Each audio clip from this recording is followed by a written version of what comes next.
बताना चाहता हूँ कि मैंने आंसर्स को हाइड किया हुआ है। पहले आप खुद से ट्राई करेंगे कि इसका क्या आंसर आ जाएगा, और लास्ट में आप मुझे कमेंट्स में अपना स्कोर बताएंगे टोटल। तो केमिस्ट्री का क्वेश्चन नंबर पहला जो होगा दैट इज क्वेश्चन नंबर 51, और केमिस्ट्री का पहला क्वेश्चन होगा the reaction of magnesium with air. जब हम मैग्नीशियम को एयर के साथ यानी Mg+O2, इस रिएक्शन को हम क्या रिएक्शन नाम देते हैं? इस टाइम क्या होता है? That is the exothermic reaction, यानी इस टाइम हीट रिलीज होती है जब हम मैग्नीशियम को एयर में रिलीज करते हैं। इसके बाद दूसरा जो क्वेश्चन है that is magnesium ribbon is rubbed before burning because it has a coating of.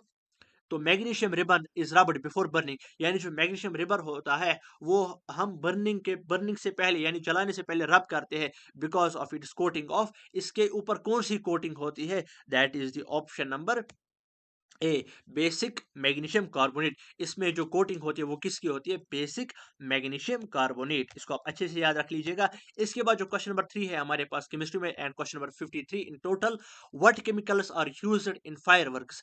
Fireworks में हमारे पास कौन से केमिकल्स यूज होते हैं? That is the option number D, all of the above, यानी बेरियम क्लोराइड भी यूज होता है, कैल्शियम क्लोराइड भी यूज होता है, एंड कॉपर क्लोराइड भी यूज होता है। इसके बाद जो हमारे पास क्वेश्चन होता है that is question number 54, and question number 4 in chemistry, the chemical formula of lead sulphate is, यानी लेड सल्फेट की फार्मूला क्या होती है ये आपको बतानी है। दैट इज द PbSO4, यानी Pb जो होती है that is the symbol of lead, and SO4 means sulphate, and total जो हमारे पास आंसर बन जाएगा that is PbSO4, that is option number C. इसके बाद जो हमारे पास क्वेश्चन है that when a magnesium ribbon is burned in air the ash is formed is, यानी जब हम मैग्नीशियम रिबन को जलाते हैं एयर में तो उस टाइम जो ऐश होता है वो किस कलर का होता है? That is the option number B, that is the white, यानी उस टाइम जो ऐश होता है वो वाइट कलर का होता है। इसके बाद जो हमारे पास नेक्स्ट क्वेश्चन है दैट इज क्वेश्चन नंबर 56। इसको आप अच्छे से पढ़ लीजिएगा, वीडियो को पॉज करके ऑप्शंस को समझ के इसको आप खुद से ट्राई कर लीजिएगा। which information is not conveyed by a balanced chemical equation, physical states of reactants and products, symbols and formulae of all substances involved in particular reaction, number of atoms or molecules of reactants and products formed, whether a particular reaction is actually feasible or not. इसका जो option correct option है that is whether a particular reaction is actually feasible or not. इसके बाद जो हमारे पास एक और important question है that is the colour of magnesium oxide है। इस ये वाला क्वेश्चन है, इस साल इसकी प्रोबेबिलिटी ज्यादा से ज्यादा है। तो मैग्नीशियम ऑक्साइड का कलर कौन सा होता है? That is the option number ए, जो कि हमने अभी भी डिस्कस किया, दैट इज द वाइट। इसके बाद जो हमारे पास क्वेश्चन नंबर, ये हमारे पास क्वेश्चन नंबर 57 था। इसके बाद हमारे पास question number 58 that is question number 8 in chemistry, chemically rust is, जो हमारे पास रस्ट होता है केमिकली वो क्या होता है? तो केमिकली वो होता है that is the question option number C, hydrated ferric oxide, क्योंकि उसमें जब रस्टिंग होती है तो वो क्या होता है? हाइड्रेटेड फेरिक ऑक्साइड होता है वो। इसके बाद question number 59, sorry slide number 65 but question number 59, when carbon dioxide is passed through lime water, जब हम कार्बन डाइऑक्साइड को किस में पास करवाते हैं? लाइम वाटर में। तो उस टाइम क्या होता है? यानी carbon dioxide plus lime water. तो यहाँ पे आपको लाइम की जो है मॉलिक्यूलर फॉर्मूला पता होनी चाहिए, तभी आप ये क्वेश्चन कर सकते हो। इसका जो करेक्ट ऑप्शन है that is the option number C, that is lime water turns to milky.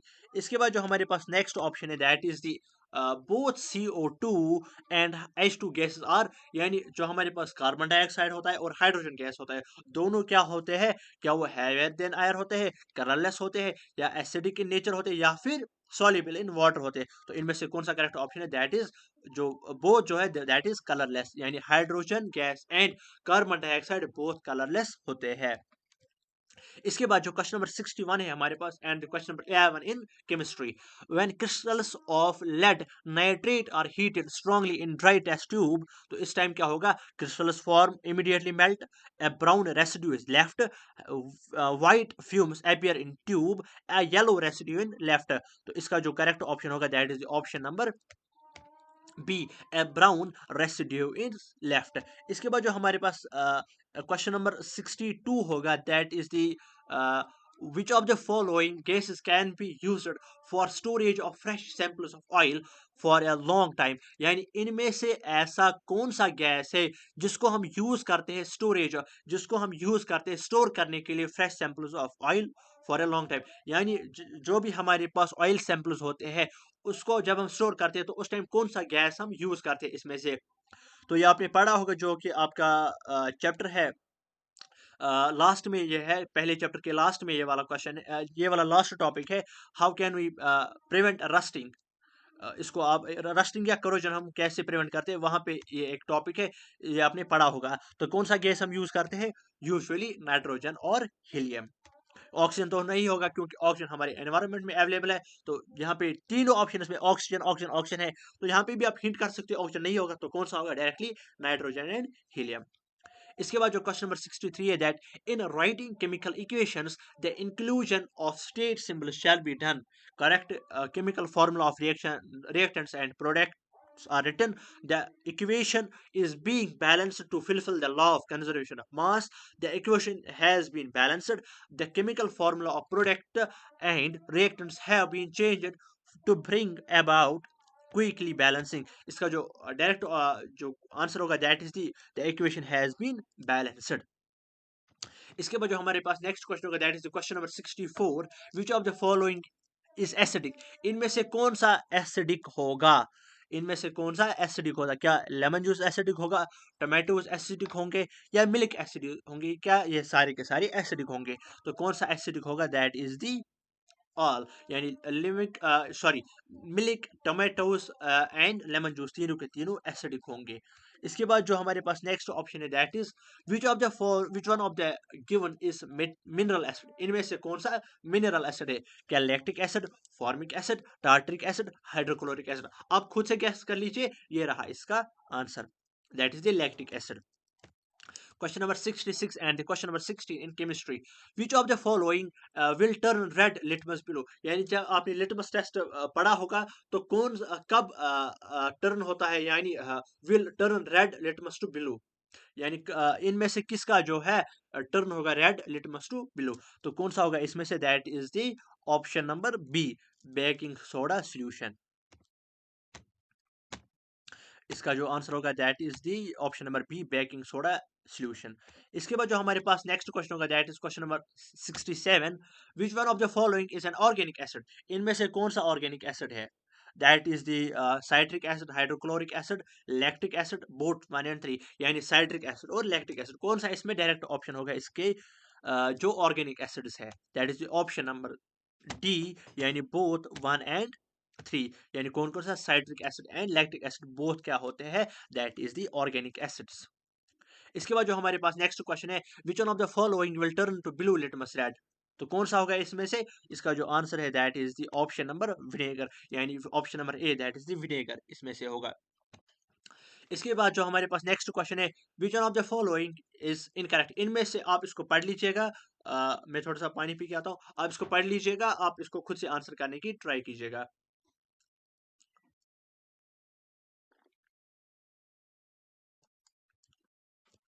Which one of the following is incorrect? Acids turn blue, litmus paper red, aqueous solution of acids conduct electricity। इनमें से incorrect आपको देखना है। Acids react with certain metals to form hydrogen gas, none of these। तो इसको जो option होगा that is aqueous solutions of acids conduct electricity। तो इसमें तो जो हमारे पास aqueous solutions होते हैं वो इलेक्ट्रिसिटी को कंडक्ट नहीं करते हैं, that is the option number B, जो कि इनकरेक्ट है। इसके बाद जो हमारे पास नेक्स्ट क्वेश्चन है that is methyl orange is. Methyl orange हम किसको बोलते हैं, आप इसको खुद से ट्राई कर लीजिए। That is pink in acidic medium, yellow in basic medium, yellow in acidic medium, pink in basic medium, colourless in acidic medium, pink in basic medium, pink in acidic medium, colourless in basic medium. आपने ये पढ़ा होगा। तो इसका जो option होगा that is option number A, pink in acidic medium, yellow in basic medium. इसके बाद जो हमारे पास next question that is question number 21 in chemistry and question number 70 in overall. Which one of the following acids is used to treatment of bone marrow and scurvy disease. इनमें से कौन सा acid use किया जाता है treatment of bone marrow and scurvy disease. That is acetic acid, hydrochloric acid, ascorbic acid and nitric acid. That the answer will be C option, that is ascorbic acid. ये आपने bio में भी पढ़ा होगा. Next question जो हमारे पास है that is question number 72. Lime water को हम क्या बोलते हैं, लाइम वाटर क्या होता है, that is the option number CaOH2, यानी कैल्शियम हाइड्रोक्साइड, उसको उसी को हम बोलते हैं क्या, lime water. Acid present in Apple, ये आपने काफी बार सुना होगा, अगर आप यूट्यूब पे शॉर्ट वीडियोस भी देखते होंगे वहां पे भी ये आपने सुना होगा. एसिड प्रेजेंट इन एप्पल, यानी एप्पल में ऐसा कौन सा एसिड प्रेजेंट होता है, that is the option number B, यानी मैलिक एसिड. इसके बाद जो हमारे पास नेक्स्ट क्वेश्चन होगा that is question number 74. The nature of calcium phosphate is present in tooth enamel is, यानी जो टूथ एनामल में कैल्शियम फॉस्फेट प्रेजेंट होता है उसका नेचर क्या होता है. The nature of calcium phosphate is present in tooth enamel is, that is the option number A, that is the basic. इसके बाद जो हमारे पास नेक्स्ट क्वेश्चन है that is question number 75. Which one of the following, which one of the given is hydra acid, hydra acid इसमें से कौन सा है, that is the option number BH2SO4. इसके बाद जो हमारे पास नेक्स्ट क्वेश्चन होगा that is the isomeric pair is, इनमें से आपको इन कंपाउंड्स को, आप एक काम करो इस वीडियो को अभी पॉज करो और सभी का सभी स्ट्रक्चर ड्रा करो. Ethane propane, propane butane, ethane ethane और ब्यूटेन एंड 2 मिथाइल प्रोपेन, आप सभी का स्ट्रक्चर यहाँ पे ड्रा करो और चेक करो कि इनमें से कौन सा आइसोमेरिक पेयर है. इसका जो करेक्ट ऑप्शन है, अगर आई थिंक मैं मान के चलता हूं कि आपने इसको कर लिया होगा, इथेन और प्रोपेन का स्ट्रक्चर ड्रा किया होगा, ब्यूटेन और 2 मिथाइल प्रोपेन का भी स्ट्रक्चर आपने ड्रा किया होगा, तो आपको वहां से सीधे दिख रहा होगा कि आइसोमेरिक कौन से है, isomeric pair that is butane and 2 methyl propane. इसके बाद जो हमारे पास next question that is question number 77. Which of the following is used to oxidise ethanol to ethanoic acid, इनमें से हम कौन सा यूज करते हैं to oxidise ethanol to ethanoic acid, यानी हम कैसे इसमें से इथेनॉल को इथेनॉइक एसिड में, यानी अल्कोहल को हम किस वजह से, किसके हेल्प से हम अल्कोहल को किस में कन्वर्ट करते हैं, इथेनॉइक एसिड. ये आपको क्वेश्चन भी आता है, properties of alcohols and properties of acids, और इसको इसमें आपको ये करना होता है, property of ethanol and property of ethanoic acid. ये मैंने गेस्ट पेपर में इंपॉर्टेंट भी दिया था. तो इसमें से कौन सा ऑप्शन आ जाएगा, that is all of the above, सभी के सभी हम यूज करते हैं, K2Cr2O7 भी यूज करते हैं, H2SO4 भी यूज करते हैं, या पोटेशियम परमैंगनेट भी यूज करते हैं, that is KMnO4.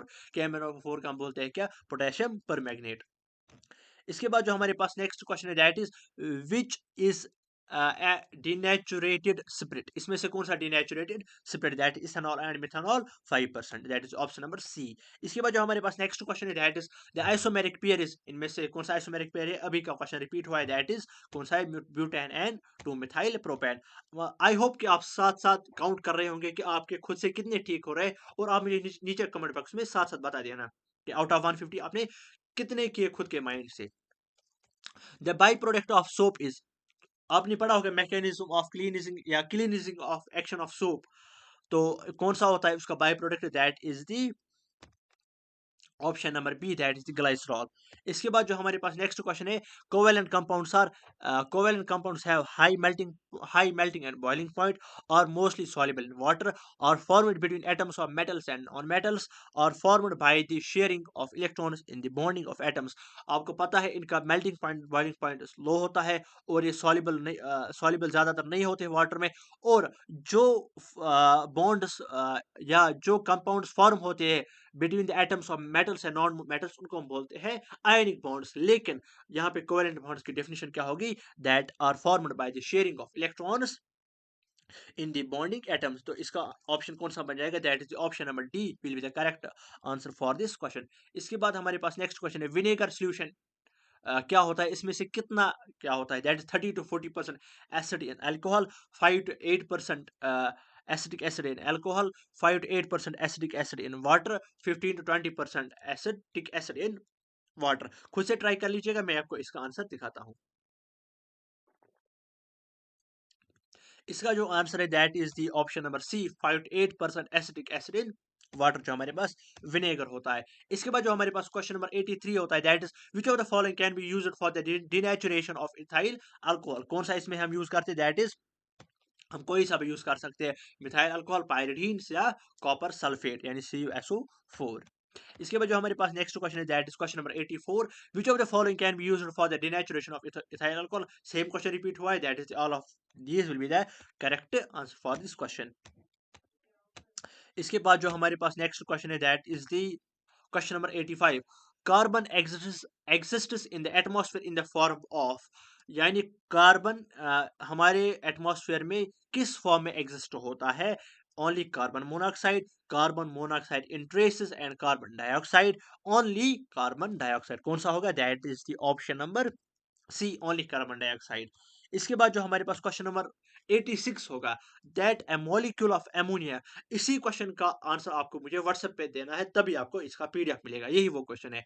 A molecule of ammonia has, यही पे मैं बताता हूँ आपको, जो नाइट्रोजन होता है वो ट्राइवेलेंट होता है, जो हाइड्रोजन होता है वो मोनोवेलेंट होता है। तो इसमें क्या होंगे, ओनली सिंगल बॉन्ड्स होंगे, ओनली डबल बॉन्ड्स होंगे, ओनली ट्रिपल बॉन्ड्स होंगे, या 2 double bonds and 1 single bond. यानी जब NH3 बनता है तो उस टाइम कौन कौन से बॉन्ड्स होते हैं, तो आपको पता होता है कि हाइड्रोजन मोनोवेलेंट होता है, तो वो कौन सा बॉन्ड बनाएगा, आप मुझे इसका आंसर व्हाट्सएप पर बता देना। यही इसकी हिंट है कि हाइड्रोजन मोनोवेलेंट है तो इसमें कौन से बॉन्ड्स पाए जाएंगे, इसका आंसर आप मुझे जरूर बता देना। इसके बाद जो question number next, that is question number 87, which of the following, which of the given is an unsaturated hydrocarbon. इनमें से कौन सा अनसैचुरेटेड हाइड्रोकार्बन है। देखो, saturated hydrocarbon are those hydrocarbons जिनमें खाली सिंगल बॉन्ड पाया जाता है, और जो अनसैचुरेटेड होता है उसको हम क्या बोलते हैं, जिसमें से डबल या ट्रिपल बॉन्ड होता है। तो आपको पता होता है एन एन एन, ये हम कब यूज करते हैं, जब हमारे पास सिंगल बॉन्ड होता है, that is butane, propane and decane, ये क्या होंगे, सैचुरेटेड होंगे। और जो यहाँ पे एसिटाइलिन होगा, क्योंकि यहाँ पे लास्ट में क्या है, ENE, ये कब हम यूज करते हैं, ENE ये हम यूज करते हैं जब हमारे पास डबल बॉन्ड्स होंगे। तो ENE कब यूज होगा, जब हमारे डबल बॉन्ड होंगे, तो ये क्या होगा, अनसैचुरेटेड हाइड्रोकार्बन। इसके बाद जो हमारे पास नेक्स्ट क्वेश्चन होगा, तो इसका आंसर क्या आ जाएगा, that is acetylene, option number A. इसके बाद जो हमारे पास नेक्स्ट क्वेश्चन होगा, that is how many carbon atoms are present in one molecule of ethanol. यानी एक मॉलिक्यूल ऑफ इथेनॉल में कितने कार्बन एटम्स होते हैं, तो मिथ इथ, तो इसका ऑप्शन क्या होगा, कितने कार्बन एटम्स होंगे, मिथ इथ। इथ कब हम यूज करते हैं, जब हमारे पास क्या होता है, जब हमारे पास दो होते हैं, मिथ 1 के लिए होता है और इथ 2 के लिए होता है। इसके बाद जो हमारे पास नेक्स्ट क्वेश्चन है, that is which one of the following is present in anode is sorry, which one of the following is present in the anode mud during the electrolytic refining of copper। यानी जब हम electrolytic refining करते हैं copper की, उस time जो है कौन सा मेटल प्रेजेंट होता है एनोड मड पे, that is the option number D, that is the iron.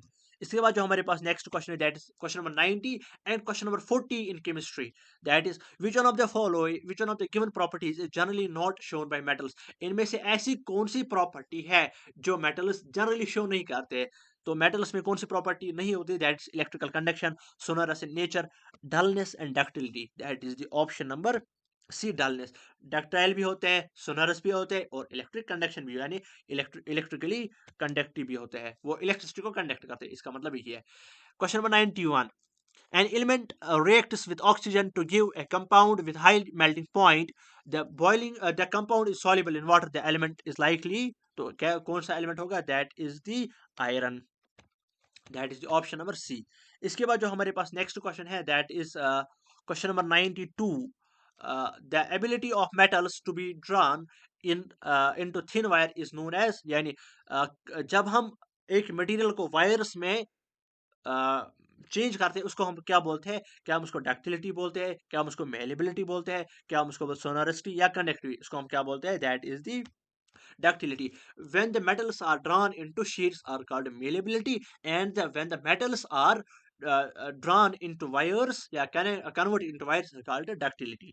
और इसके बाद जो हमारे पास क्वेश्चन नंबर 93 होगा, that is an alloy of Zn and Cu, यानी an alloy of zinc and copper is dissolved in di dilute hydrochloric acid, hydrogen gas is involved in this evolution of gas, तो इस time क्या होगा, जब हम zinc और copper को dissolve करते हैं किसमें, डाइल्यूट हाइड्रोक्लोरिक एसिड में, तो हाइड्रोजन गैस इवॉल्व होता है। In this evolution of gas क्या होगा, only zinc reacts with dilute hydrochloric acid. यानी कौन सी रिएक्शन यहाँ पे होगी, तो आप इसको खुद से ट्राई कर लीजिएगा, that is only zinc reacts with dilute hydrochloric acid यानी HCl। इसके बाद जो हमारे पास नेक्स्ट क्वेश्चन होगा, that is question number 94। A greenish coating develops on copper utensils due to formation of, यानी एक ग्रीनिश कोटिंग डेवलप होती है कॉपर यूटेंसिल्स पे, वो किसकी वजह से होती है, that is because of the CuCO3, यानी कॉपर कार्बोनेट की वजह से उसमें ग्रीनिश कोटिंग होती है, किन में से, कॉपर यूटेंसिल्स में। इसके बाद जो हमारे पास नेक्स्ट क्वेश्चन है, that is the question number 95। Which one of the given metals does not react with cold as well as hot water. इनमें से ऐसा कौन मेटल है जो दोनों के साथ रिएक्ट नहीं करता है, ना वो कोल्ड के साथ रिएक्ट करता है, ना वो हॉट वाटर के साथ रिएक्ट करता है, that is the option number C, magnesium. ना ही कोल्ड ना ही हॉट वाटर के साथ रिएक्ट करता है, इसको आप अच्छे से याद रख लीजिएगा। The second most abundant metal in earth's crust is, कौन सा इसमें से सेकंड मोस्ट एबंडेंट मेटल हमारे पास अर्थ में है, that is the option number B, that sorry option number D, that is the silicon iron. और सिलिकॉन हमारे पास सबसे ज्यादा होता है। और इसके बाद question number 97, which one of the following of iron would be obtained on prolonged reaction of iron with steam, that is the option number C, Fe3O4। इसके बाद जो हमारे पास नेक्स्ट क्वेश्चन होगा, rusting of iron takes place in, यानी rusting of iron कब होती है, that is the option number C, both ordinary and distilled water. इसके बाद हम हमारे पास क्वेश्चन नंबर 99 है, and question number 49 in chemistry. The bronze medals are made up of, यानी जो हमारे पास ब्रोंज मेडल्स होते हैं वो किसके बने हुए होते हैं, that is the composition of D, C and D, यानी DC and sorry, it is actually option number option, इसको मैं आपको कमेंट्स में करेक्ट आंसर बताता हूँ। एक्चुअली इसका आंसर डी है, that is CuZn and tin, ये इसका करेक्ट ऑप्शन है। तो इसके बाद अगर हम नेक्स्ट क्वेश्चन की तरफ चलेंगे, that is the last question of this chemistry section, question number 50 and question number 100 in overall. Silver articles become black on prolonged exposure to air, this is due to the formation of, that is the option number Ag2S। This is the last question in chemistry.